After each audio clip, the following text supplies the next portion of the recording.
It's easy for me to speak about Aber Suzuki Center and the Suzuki process in education because I've been involved in it for beginning my third decade, and it's been a wonderful experience. I'm Tommy Dipburner, and I have two sons that have gone through Suzuki method and graduated, and one son is now 27, and the other son is almost 20, and I am myself have become a student and have been a student for a year. My oldest son was 3, and in our very first lesson back after meeting Mrs. Fuller, he sat on the floor and crossed his legs and said, "I'm not going to play and you can't make me." And I thought, oh no, what am I going to do now? And I was certain I didn't have the skills or tools in this moment to face this except to just take it moment by moment and hope that intuition and wisdom would come to me. But Mrs. Fuller, she was able to help us through the process, and that was the beginning of my learning what Suzuki is meant to be and what it does do.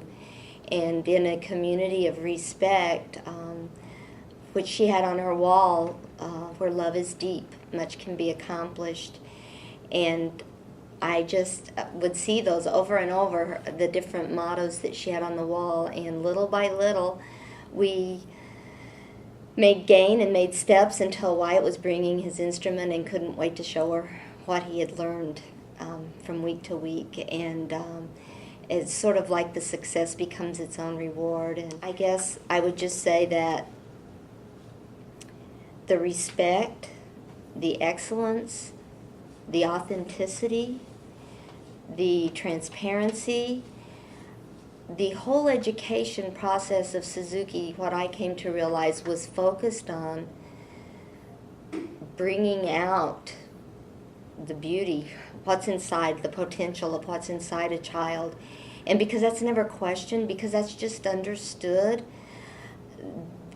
that attitude comes across in many ways to children. And so whether it's at a marathon or a group lesson or dolce or orchestra, there is never any shame in making a mistake. And you know you're not going to be laughed at by the students or the teacher. In fact, you're very much supported because everybody's in that boat at some point or the other. And the whole Suzuki approach is that you accomplish and are successful with ability in that you support one another.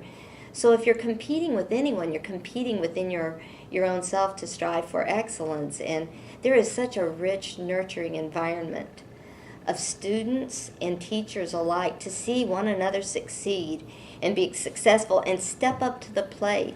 You know, even parents coming over and helping children, you know, that are not their children, to say, you know, just adjust the violin or the bow or tune it.